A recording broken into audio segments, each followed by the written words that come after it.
Assalamualaikum warahmatullahi wabarakatuh. Bagaimana kabarnya hari ini teman-teman?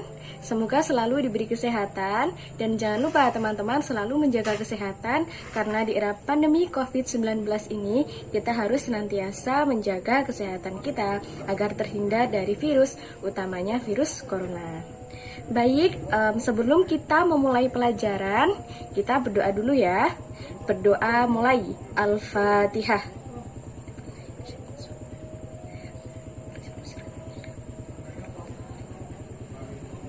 Amin.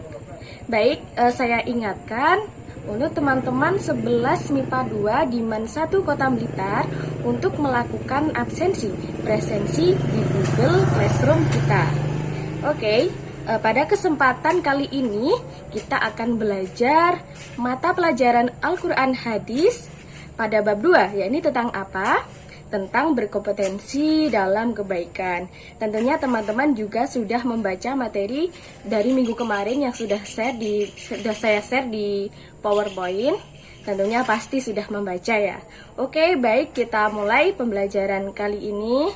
Yakni yang pertama adalah poin dari berkompetensi dalam kebaikan. Apa saja ya sifat-sifat atau perilaku kita dalam berkompetensi dalam kebaikan? Nah, ini seperti ketika teman kita membutuhkan pertolongan, maka kita juga harus dengan rela hati untuk menolongnya. Apabila juga banyak orang-orang yang meminta pertolongan kepada kita, maka kita juga harus senantiasa membantunya. Itu termasuk sifat berkompetensi kepada kebaikan. Itu tadi ya gambarannya. Kemudian gambaran umum lagi tentang sifat berkompetensi dalam kebaikan, yakni adalah seorang muslim sejati harus senantiasa berlomba-lomba dalam ketaatan dan selalu bersegera dalam kebaikan. Karena kita tidak tahu umur kita akan lama atau tidak, maka jika kita menunda kebaikan, maka tidak akan ada kesempatan lagi untuk berbuat baik. Seseorang yang pandai dan berakal akan selalu bersegera memanfaatkan momen, memanfaatkan waktu untuk berbuat kebaikan, seperti menolong, berbuat baik, ramah, dan bermanfaat bagi orang lain. Tentunya dalam bab berkompetensi dalam kebaikan ini juga didasari pada Al-Quran dan hadis di dalamnya. Kita akan membahas Al-Quran dan ayat Al-Quran dan hadis tentang berkompetensi dalam kebaikan. Nah, untuk yang pertama ini pada Quran Surat Al-Baqarah ayat 148 yang berbunyi, Bismillahirrahmanirrahim. Walikulli wijhatu wa huwa muwalliha fastabiqul khairat aynama takunu ya'ti bikumullahu jami'an innallaha ala kulli syai'in qadir. Artinya, dan setiap umat mempunyai kiblat yang dia menghadap kepadanya, maka berlomba-lombalah kamu dalam kebaikan. Di mana saja kamu berada, pasti Allah akan mengumpulkan kamu semuanya. Sungguh Allah Maha Kuasa atas segala sesuatu. Kemudian, apa isi kandungan Quran Surat Al-Baqarah ayat 148 ini? Nah, dalam ayat ini Allah Subhanahu wa Ta'ala memerintahkan umat Islam untuk berlomba-lomba dalam mengerjakan kebaikan, atau biasa disebut dengan fastabiqul khairat. Makna yang dapat kita ambil dari kandungan ayat ini adalah hendaknya kita giat bekerja serta berlomba-lomba dalam segala bentuk kebaikan, baik salat, bersedekah, menuntut ilmu, dan amalan positif yang lainnya. Kita harus berkompetensi dalam melakukan hal-hal yang positif. Nah, dampak positif yang dihasilkan dari kompetensi dalam kebaikan yaitu terciptanya kondisi kehidupan yang dinamis, maju, dan senantiasa bersemangat untuk berkreasi dan berinovasi. Itu tadi dampak dari kita melakukan kebaikan. Pada Quran surat yang kedua ini terdapat pada Quran surat Al-Fatir ayat 32 yang berbunyi, Bismillahirrahmanirrahim. Tsumma awrasnal kitabal ladzi istafaina min ibadina faminhum dzalimun li nafsihi wa minhum muqtasimun wa minhum sabiqun bi khairati bi idznillah dzalika huwal fathul kabir. Artinya, kemudian kitab itu kami wariskan kepada orang-orang yang kami pilih di antara hamba-hamba kami. Lalu di antara mereka ada yang menzalimi diri sendiri, ada yang bertengahan, dan ada pula yang lebih dahulu berbuat kebaikan dengan izin Allah. Yang demikian itu adalah karunia yang besar. Itu tadi arti dari Quran Surat Fatir ayat 32. Kemudian apa isi kandungan Surat Fatir ayat 32? Ini dalam ayat ini dijelaskan bahwasannya sikap orang terhadap Al-Quran dalam mengambil sebagai pedoman hidup. Nah, mereka ini adalah, yang kelompok yang pertama, yang ini, mereka yang menzolimi dirinya sendiri, yaitu orang-orang yang meninggalkan perintah-perintah Allah Subhanahu wa Ta'ala dan mengerjakan larangannya dan mengerjakan larangan Allah. Nah, untuk kelompok yang kedua, bersikap pertengahan, yaitu selain melaksanakan semua kewajiban dan menjauhi segala larangan, juga terkadang masih meninggalkan perkara yang disunahkan dan melakukan perkara-perkara yang dimakruhkan. Kemudian kelompok golongan orang yang ketiga, ini adalah mereka yang bersikap segera melakukan kebaikan dengan izin Allah Subhanahu wa Ta'ala. Golongan ini selalu mengerjakan perbuatan yang baik. Maka teman-teman ini termasuk golongan yang mana ya? Tentunya termasuk golongan orang yang ketiga. Semoga kita senantiasa di golongan orang-orang yang termasuk golongan orang yang ketiga pada Quran Surat Al-Fatir ini. Yaitu apa? Mereka yang bersikap segera melakukan kebaikan dengan izin Allah Subhanahu wa Ta'ala. Nah, itu juga. Jadi, teman-teman jika ingin melakukan kebaikan maka jangan ditunda-tunda. Maka segeralah melakukan kebaikan.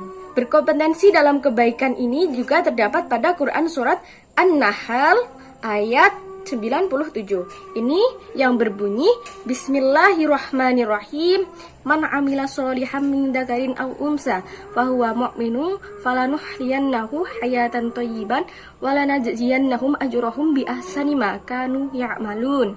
Artinya, barang siapa mengerjakan kebaikan, baik laki-laki maupun perempuan dalam keadaan beriman, maka pasti akan kami berikan kepadanya kehidupan yang baik dan akan kami beri balasan dengan pahala yang lebih baik dari apa yang telah mereka kerjakan. Kemudian, apa isi kandungan Quran Surat An-Nahl ayat 97 ini? Nah, pada ayat ini Allah Subhanahu wa Ta'ala menjanjikan kelak akan memberikan kehidupan yang sejahtera kepada siapapun, baik laki-laki maupun perempuan, apabila mereka mau beriman dan beramal saleh, dan balasan Allah Subhanahu wa Ta'ala bernilai lebih tinggi daripada yang dikerjakan. Beramal saleh yang dimaksud adalah seperti yang pertama, ketentraman jiwa dalam hidup sejahtera, bahagia dan rezeki yang halal dan baik. Kemudian yang kedua adalah kehidupan yang disertai qanaah atau menerima dengan suka hati atau lapang dada terhadap apa saja yang diberikan Allah kepada kita. Jadi ketika Allah memberikan karunia baik kepada kita, maka kita harus senantiasa menerimanya dengan lapang dada atau menerimanya dengan ikhlas dan menerimanya dengan rasa suka. Oke, tadi kita juga sudah mempelajari ayat Al-Quran tentang berkompetensi dalam kebaikan. Selanjutnya adalah hadis-hadis tentang berkompetensi dalam kebaikan. Nah, yang pertama adalah hadis riwayat Imam Bukhari. Saya bacakan, Bismillahirrahmanirrahim. Hadatsani Yahya bin Ayyuba wa Qutaibatu wa bin Hujri jami'an an Ismail bin Ja'fari qala bin Ayyuba hadatsana Ismail qala akhbarni alamahu an abihi Hurairata anna Rasulullah sallallahu alaihi wasallam qala badiru bi a'mali fitana ka qita'il lailil mutlim yusbihur rujulu mu'minan wa yumsi kafiron aw yumsi mu'minan wa yusbihu kafiron bai'u dinahu birodin minad dunya. Yang artinya, bercerita kepadaku Yahya bin Ayub, Qutaibah dan Ibnu Hajar. Semuanya bersumber dari Ismail bin Ja'far, dari Ayub, dari Ismail, dari Al-A'la, dari ayahnya, dari Abu Hurairah. Bahwasannya Nabi Muhammad SAW bersabda, bersegeralah melakukan amalan saleh sebelum datang fitnah atau musibah, seperti potongan malam yang gelap, yaitu seseorang pada waktu pagi dalam keadaan beriman dan sore hari dalam keadaan kafir. Ada pula yang sore hari dalam keadaan beriman dan di pagi hari dalam keadaan kafir. Ia menjual agamanya karena sedikit dari keuntungan dunia. Nah, penjelasan umum dari hadis tersebut adalah hadis ini berisi perintah untuk bersegera melakukan amal saleh, sebab dikabarkan bahwa kelak nanti akan datang fitnah. Fitnah seperti apa? Fitnah seperti potongan malam. Artinya fitnah tersebut tidak terlihat. nyaris sempurna. Ketika itu manusia tidak tahu kemanakah mesti berjalan. Ia tidak tahu di manakah tempat keluar. Fitnah tersebut adalah diibaratkan dengan potongan malam yang sekali lagi tidak diketahui. Nah, sehingga seorang di pagi hari dalam keadaan beriman dan sore harinya bisa berada dalam keadaan kafir. Dalam suatu hari, bayangkanlah ada yang bisa demikian, atau dia di sore hari dalam keadaan beriman dan pagi harinya menjadi seorang kafir. Mereka bisa menjadi kafir karena menjual agamanya. Jadi dalam hadis tersebut ini adalah maka kita juga harus berhati-hati bahwasanya dengan iman kita yang kadang sering goyah. Seperti apa?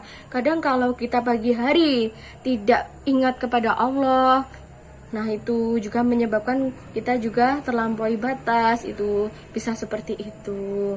Maka juga kita harus menjaga iman kita dan kita harus bersegera melakukan kebaikan agar iman kita terjaga dan kita juga terhindar dari fitnah-fitnah yang akan mendekati kita. Oke, alhamdulillah itu tadi sekilas materi tentang berkompetensi dalam kebaikan. Nah, semoga apa yang saya sampaikan dari penjelasan ayat Al-Quran dan hadis tadi nantinya akan difahami oleh teman-teman 11 MIPA 2 MAN Kota Blitar, dan tidak hanya digunakan sebagai ilmu saja, tapi juga harus diamalkan dalam kehidupan sehari-hari, seperti dalam berkompetensi dalam kebaikan, seperti halnya kita menolong teman, itu juga harus dipraktekkan dalam sehari-hari ya. Tidak hanya sebagai materi pelajaran saja, tetapi juga harus dipraktekkan dalam kehidupan kita sehari-hari. Baik, selanjutnya saya akan memberikan tugas kepada teman-teman, yakni tugas yang pertama adalah membuat resuman kesimpulan dari penjelasan yang sudah saya berikan pada video ini. Maka teman-teman nanti menulis kesimpulan, kemudian diresum, ditulis di buku tulis ya, dan dikumpulkan di menu tugas di Google Classroom kita. Kemudian yang kedua, tugas yang kedua apa? Menyiapkan hafalan ayat Al-Quran tentang berkompetensi dalam kebaikan. Kemudian minggu depan disetorkan melalui pesan suara di grup WhatsApp kita. Nah, yang ketiga, siapkan diri untuk melaksanakan ulangan harian. Jadi tugas kita ada berapa teman-teman? Ada 3. Yang pertama adalah membuat resuman kesimpulan. Yang kedua, siapkan hafalan untuk disetorkan minggu depan. Dan yang ketiga, siapkan diri untuk melaksanakan ulangan harian. Baik, itu saja yang dapat saya sampaikan. Semoga pelajaran kali ini membawa manfaat bagi kita semua dan diridhoi Allah Subhanahu wa Ta'ala. Kurang lebihnya saya mohon maaf. Jangan lupa teman-teman juga terus menjaga kesehatan dan selalu menjaga semangatnya untuk belajar, walaupun belajar di rumah di era pandemi COVID-19 ini. Baik, sekian. Wassalamualaikum warahmatullahi wabarakatuh.